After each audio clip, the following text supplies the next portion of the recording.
Welcome back. You're watching To The Point. An impetuous comment by Jitendra Singh, the Minister of State and the PMO, claiming the government has started the process of talks to abrogate Article 370, has deeply disturbed many Kashmiris and created an unwelcome controversy for the government. Even though senior ministers have distanced themselves from this claim, it's undeniable that the BJP manifesto is committed to abrogation, albeit after a debate with all stakeholders. But even that position is considered by some to have potential problems and could create a hornet's nest. In fact, at the heart of the problem lies the fact that many Indians don't realize why Article 370 is such a sensitive issue. They don't know the history that lies behind it, and therefore they don't understand the special nature of the Kashmir state or its accession to India. With me today to explain this complex matter and why even a debate on Article 370 could be sensitive or possibly even dangerous is the former Sadr Riyasat and Governor of Jammu and Kashmir, the son of the Maharaja who acceded the state to India, Dr. Karan Singh. Dr. Singh, let's start with some of the essential facts of history that many people today either have forgotten or simply don't know.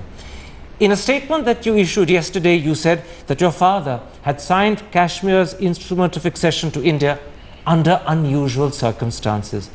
For those who weren't born at the time, and that's probably the vast majority of India, are those unusual circumstances the fact that his state was at that moment under aggression from Pakistani tribal raiders and virtually in a state of war? Jammu and Kashmir. Absolutely.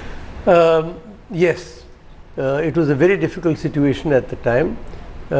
He had not acceded either to India or to Pakistan. We had borders with both of the dominions, as they were called at the time. And then there was this invasion from Pakistan with the tribals. Perhaps we would call them the ancestors of the present of the Taliban, if you like. And before we knew what was happening, they were moving towards the center of the valley. And my father at that time was in a situation where the whole state was going to be overrun. The state forces were fighting bravely, but they were in penny packets, they couldn't hold them back. And therefore, he asked for help from India. So in a sense, this decision was forced on him by circumstances? In a way it was. Maybe he would have taken this decision himself later, but at that particular moment, it was forced by the invasion. So the first thing that makes Kashmir different to every other state in India is that its accession came under forced circumstances. The second thing that makes it different to every other state is whilst all the other states after accession merged with India, Kashmir's relationship with New Delhi was established on a different basis. Was that different basis Article 370? Yes, you keep calling it Kashmir, you know, Karan. I'm using it as a short form for Jammu and Kashmir. It's a wrong thing to do. Many of our problems revolve around the fact that Kashmir is used as Jammu and Kashmir. Yes, you must use that. It's a multi-regional, multi-ethnic state. But that's important, politically important also. Yes, you see, at that time, after the invasion, then when the United Nations got into the act, there was going to be a plebiscite, if you remember at that time. People have forgotten about the fact that a plebiscite administrator was appointed. Admiral Chester Nimitz of the US Navy was appointed plebiscite administrator. So it was a reality. And so Article 370 was devised in those circumstances? Was devised in those circumstances. It couldn't have been a merger like anything else. It was international dispute. The state had been virtually divided into two de facto, and therefore it was a special position. So Article 370 was a reflection of three things. That there was a plebiscite administrator appointed, there was in fact a promise to carry out a plebiscite, which never happened. The state was also divided into two. There was also a dispute going on. The state was actually under attack from Pakistan. So under those circumstances, the state didn't merge with India. The bond that links Srinagar to Delhi was created as per Article 370. Yes, and another fact was that in the absence of a plebiscite, a special position in a way was promised to Kashmir. And Article 370 is the guarantee of that special position. That is the guarantee of the special position. Now, in fact, what Article 370 does is to guarantee a certain measure of autonomy to Jammu and Kashmir. Yes, yes. And it does it by ensuring that laws passed by Delhi will only be implemented in Jammu and Kashmir if Srinagar agrees to them. Except for those subjects for which my father acceded. And the reason that Article 370 guarantees this autonomy is because this is a way of protecting the terms of your father's accession. In a way, yes. Although it wasn't specifically mentioned, but if you read the whole, this is what it amounts to. It amounts to that. Now, what Article 370 therefore does is it ensures that the relationship between Srinagar and Delhi is different to the relationship between any other state and Delhi. Yes. But does that also therefore mean that Kashmir is not, Jammu and Kashmir is not an integral part of India? No, of course it's an integral part of India. There's no doubt about it, because the instrument of accession that my father signed was exactly the same as all the other princes signed. It was only the merger that was different. It was only the merger that did not take place, but it became an integral part. However, let me add, Karan, that an integral part doesn't mean necessarily that every part is going to be treated the same. Lakshadweep could perhaps be treated differently from UP. I gave the example in my article of Hong Kong. One state, two systems. Hong Kong is an integral part of China. Absolutely. And yet they've given them a special position. And let me, for the sake of the audience, just explicate that a little. Hong Kong, when it merged eventually or went back to China and the British left, the Chinese agreed that it would be one country but two systems. Similarly, they did the same thing with Macau. And what you're saying is that the Kashmir, Jammu and Kashmir relationship with the rest of India is similar to Hong Kong and Macau's relationship. Well, not exactly similar, but it's along those lines. That there can be, in large countries, there can be different ways of dealing with different states. There is no Shastric injunction that everything is going to be treated exactly the same. And the fact that a state is treated differently to other states doesn't mean that state is not an integral part of the country. Yes, not at all. That is a wrong conclusion to jump to. Entirely. Now, in fact, Article 370 is not the only article in the Constitution that guarantees special provisions or special treatment for states. Articles 371A all the way to I do that. They do that. So it's not only Kashmir, there are special provisions for tribal areas, as you know, there are special provisions for all sorts of other areas. So it's only because Jammu Kashmir is highly politicized that people think that Article 370 is some kind of a burden that is being placed upon the rest of the country. It's not so. This is a very important point you're making. It's the politicization of Jammu and Kashmir that makes critics of Article 370 harp on Article 370 as if it's unusual, peculiar, and a threat to India's integrity. The truth is, Article 371A to I, which apply to Nagaland, Assam, Manipur, Mizoram, Andhra Pradesh, Goa, Sikkim, Arunachal Pradesh, those articles are very similar because they give similar provisions and similar protection to other states. Nobody bothers about them. Nobody knows about them. Logically, they ought to bother about those as well, or not bother about either. Yes. So there's a sense in which people are picking on Article 370. Yes, understandably, because Jammu Kashmir is high profile. Now, one other point about Article 370. The measure of autonomy that it seemed to guarantee Jammu and Kashmir in 47 has over the decades been substantially whittled down, has it not? Yes, it has. It has. There are many things. The constitution was made, which I signed into law in 1957. That took the process of integration further. Then there were a lot of presidential orders, including a very important one in 1964, where the Prime Minister, as he used to be called, became Chief Minister, and the Sadr-e Riyasat, as I was called, became Governor. Quite right. So there were major changes made. It isn't as if it's been inscribed in stone. It's an evolutionary process. So the second point we're making is that although Article 370, when it was originally devised and put into the Constitution, was intended to protect the autonomy that Kashmir believed was its right because those were the terms of its accession, over the decades, that autonomy has been successively whittled down. And Amitabh Mattu, a former Vice Chancellor of Jammu University, actually says that the autonomy that exists today is but a pale shadow of what it was in 47. Yes, definitely that is correct. That is correct, but mind you, all this has been done, at least technically, with the consultation and approval of the J&K government. The point I'm making is that if there is an argument to say that Article 370 has created a unique state, and therefore that's objectionable, that uniqueness is nowhere near as unique as it was in 47. It's much more like the rest of India today. Yes, that's true.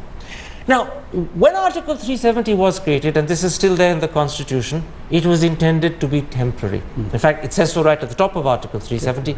Are there good reasons today in 2014 for continuing 67 years later with a clause that was intended to be temporary? Well, you remember the reservation for Harijans was supposed to be 10 years. That answers your question. But you know, there's two conclusions you can draw from that answer. One, that once the Indian system comes up with a solution, even if it's meant to be temporary, it never has the guts to change it. Things just get set in stone and carry on. And the other conclusion could be that in this instance, and maybe that won't apply to reservations, there's a good reason beyond just laziness for continuing with it. Is there a good reason beyond laziness? Well, there's for a political reason. Let's face it. I've said also hinted in this, if you recall, that the regions this is where the regions come in very important. I have to take 2 minutes on this. This is a multi-regional state. There are 5 regions now. 2 Gilgit-Baltistan, so-called northern areas, huge region, very, very strategic, and the Punjabi Muslim belt, which they call AJK, we call POK. Those 2 regions are not under our control. 50% of my father's state is not under our control. Remaining with us, 42,000 square miles, there are 3 clear-cut regions. There's the Kashmir Valley, there's the Jammu region, and there's the Ladakh region. They're very, very different. They have very different. Why is Article 370's continuation essential to those 3 regions? It may not be as essential to all the regions. Basically, politically, it's essential to the Kashmir Valley. So you're saying a very interesting thing. You're saying that the attitude of the 3 regions to Article 370 is different. Yes. And therefore, if a debate about abrogating Article 370 were to be thoughtlessly provoked, those 3 regions could fracture or their relationship would be damaged. Yes, they could be. So it could be. You see, they are part of these 3 regions. Frankly, are part of a feudal setup, which my ancestors started. You could undo that. If you normally, for example, if there had been the States Reorganization Commission, by now there would have been 3 different regions. And maybe 3 different states. And the 3 different states, yes, maybe. So you're saying a very important thing, Dr. Karan Singh, and I'm repeating it for the audience. You're saying that the 3 regions that comprise Jammu and Kashmir within India today were actually a creation of a feudal setup. They are the leftovers of a feudal state. They are the leftovers of a feudal setup. If you undo Article 370, then the relationship that binds them together could also unravel. Yes. And you may endanger Jammu and Kashmir and its internal unity as it exists today. Yes, it could change. I mean, you've endangered the unity of Andhra, they've become 2 states. And this is a different problem to the one that Kashmiri politicians have brought up, because what they emphasize is not the fracturing of the internal unity of the 3 regions that make up J&K. They talk about fracturing the unity between Srinagar and Delhi. That's another threat, isn't it? That if you that's a threat, and I think that is totally uncalled for. All talk of secession and statements being made that if 370 goes, Kashmir will go out of India. I don't think those statements are at all warranted. But there are, I must say, there are very strong feelings in Kashmir Valley. Kashmir Valley sentiment will be badly affected by abrogation. Because they feel that the plebiscite was offered, that didn't take place. Autonomy was offered, that is being diluted over the years. अब ये last जो है, अगर इसको भी खत्म कर देते हैं तो हमारी position खत्म हो जाती है. So then there is a real sense in which, even if the threat of secession is unwarranted, but nonetheless sentiment in the valley. In the valley. And I'm separating the valley from Ladakh and from Jammu. Yes. Sentiment in the valley will be deeply upset. Yes. And that's the majority population of the state. Yes.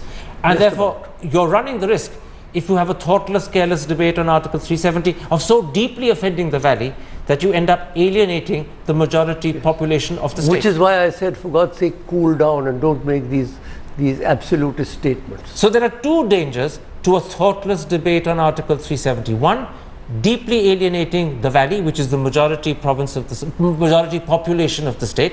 And secondly, you could also unravel the thin bonds of unity that bind the 3 regions of the state together. Both are real dangers. I don't know, the second one is a danger. It could happen in the natural course sometimes. But you could... But such a great danger. All the other states disappeared. What happened to the Nizam state? Gulbarga went into Karnataka. Marathwada went into Maharashtra. and the rest, Telangana is now also 2. The same So sort all of these vociferousness could happen here. It's not vociferous, it's just a reorganization over time. What do you say to people who, on the other hand, take the opposite view and say that, look, the problem with 370 is it breeds separation or a sense of separatism because you have a different system, even though it's whittled down from 47? Really all that different, the system, pretty much the same. I mean, maybe there are differences, maybe every single act of parliament doesn't automatically apply to Jammu and Kashmir. But more or less, I mean, the Supreme Court, the Controller and Auditor General, all the major institutions, the Election Commission, all of those are operative in Jammu and Kashmir. So this claim that 370 breeds separation or separatism is exaggerated? It is exaggerated, definitely. All right. Let's now come to what would happen if the BJP government that's come to power is actually determined to go ahead with abrogation, because although they say that they are interested in a debate with all stakeholders, their manifesto makes it completely clear that they are committed to its abrogation. Those are the precise words, committed to its abrogation. Now, clause 3 of Article 370 makes it absolutely clear that Article 370 cannot be repealed without the concurrence of the Kashmir Constituent Assembly, Jammu and Kashmir Constituent Assembly. But that assembly doesn't exist.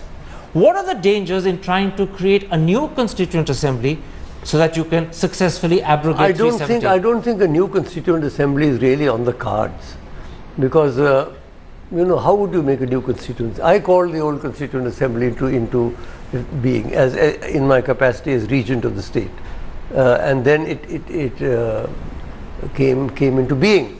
I don't think you can have, but one thing I must Can I interrupt there? Yes.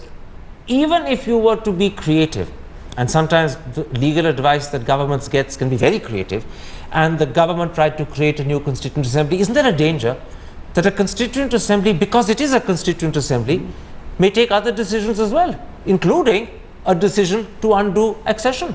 That's a risk you run if it's a Constituent Assembly. I don't think, I don't, that's why I say I don't think, it's the first time I've really heard of the possibility of a new Constituent Assembly. So going down that route would be unwise. Answer your question. You see, the whole issue is extremely complex and complicated legally. There's international complications, there's legal complications, there's constitutional complications. Perhaps the legal geniuses may find out some kind of a way of doing it, but it's not going to be easy. I'm going to put one other legal, in quotes, genius way of doing it to you, but before I do that, I just want to underline one thing. You agree with my assumption that even if they were to take the risky step of creating a new Constituent Assembly to get around the problem of how you abrogate 370, the great danger is a new Constituent Assembly, because it's a Constituent Assembly, may take steps they don't want, not like only that, undoing accession. And may support Article 370. And may support Article 370. You know, I think the whole thing is an absurd idea. Now, what about the possibility that a government may somehow put together a 2/3 majority in Parliament and amend the Constitution to remove the requirement of calling a Constituent That is, Assembly? as I said, that is a constitutional matter. I cannot opine on that. Only the legal luminaries can opine on that. And there are lots of legal luminaries in the new government. But if they do that, and if they do it, then there will be political consequences which will have to be faced. Amitabh Mattu, who I referred to earlier, the former Vice Chancellor of Jammu University, says that if the government were try to amend to abrogate Article 370, they could find it would be struck down by the Supreme Court on the grounds that Article 370 is deemed to be part of the basic structure. Well, as I said, I cannot say what the Constituent Assembly, what the Supreme Court will do. I cannot predict that, nor can I predict really that the government will go to the extent of trying to change the entire thing. But that is in the realm of the law. Can they do it? Can they not do it? Is it part of the basic structure? Is it not? Only the Supreme Court can opine. Let me come to the end of this interview by asking you not questions about Kashmir's history, which is how we began, not questions about the critical nature of Article 370, or even questions about whether it's wise to try and amend it and whether the many ways of amending it are sensible or not. Let me ask you a simple question as a Kashmiri. I'm not a Kashmiri. I'm Jammu and Kashmiri. I'm a Dogra. As a Dogra. You see, there you are. That is where you make all the differences. Let me ask you a simple question. I'm very close to Kashmir, but I'm a Dogra, not a Kashmiri. Let me ask you a simple question as the son of the former Maharaja, as the first and only Sadr-e Riyasat. What advice would you give the BJP government about this issue? They claim two things. One, a commitment to abrogate, but before that they claim a desire for a debate with all stakeholders. Is even a debate so sensitive as to be potentially unwise? Well, if the Prime Minister wants my advice, I'll give it to him. But why don't you share it with your countrymen? In due course, when I give it to him also. But you shared with your countrymen your opinion of 370, its history. You've opened their eyes to the complexity of the situation. You've opened your eyes to the folly of trying to amend and abrogate. Don't give me the full details of your advice to the Prime Minister, but is a debate on this issue a wise idea? You see, in a democracy, Karan, you cannot stop a debate, and you should not, because this is a free country. A lot of people can debate a lot of things. So to say that no, you shouldn't debate, I don't think that is accurate. Whether it is wise to start a debate of this nature is a different matter. You don't have to debate everything, but you cannot say don't debate something. So as a citizen of a free country, I will have to say, yes, you can debate whatever you like. But don't provoke a debate when it's not necessary. When it's not necessary. Or if it is, or do it with extreme caution, extreme sensitivity. Sensitivity, you must remember, there are sensitive emotions involved here. We sitting in Delhi cannot imagine what it is like, what the people in the Kashmir Valley think. I mean, I'm not making a value judgment, but उनके दिल की भी बात है ना, दिल को भी छूना है ना. I asked you what would be your advice to the government. Let me now ask you what would be your advice to those who were once your father's former subjects. Now they are your fellow citizens, the people of the valley. If a debate were to be started, inadvisable as it may be, what would be your advice to them as that debate happens? Really, it's not a question of advice, because the moment the debate starts, they will definitely oppose it. And all parties will oppose it. And they will be upset. They'll be very upset. Look at already the sort of tweets that are coming out. And this will... and also you have these tweets are from legitimate parties, mind you. National Conference and PDP, Umar and Mehbooba. Think what the Hurriyat and the other and Gilani and those people would do. So in other words, if you really want to strain the already difficult and tense relationship with the people of the valley, this is a surefire, guaranteed way of doing it. Well, you could put it that way if you like. So even though you began by saying, in a democracy you must debate. You can debate, I said. You can. You don't have to debate, but you cannot shut out a debate. I'm picking up on those words, you don't have to debate. The conclusion we're reaching is, this is one debate that is probably best avoided. That look says yes, doesn't it? That smile and laugh says yes, even though you're not articulating it. Dr. Karan Singh, there's an enigmatic look on your face which I'm going to interpret for the audience. That smile, that laugh is a clear yes, but as a clever politician and a Democrat, you're not going to actually say it up front. My thanks to you for joining me, for helping us understand the complexity I hope of the people situation. realize a little bit of the complexity of this whole affair. Well, I hope that having heard you, they get a much better understanding of the complexity, and hopefully that will lead them to the realization. And there we end this particular episode. We'll be back next week, Monday, with another whole week of To The Point. But for tonight, goodbye, good night, and have a good weekend.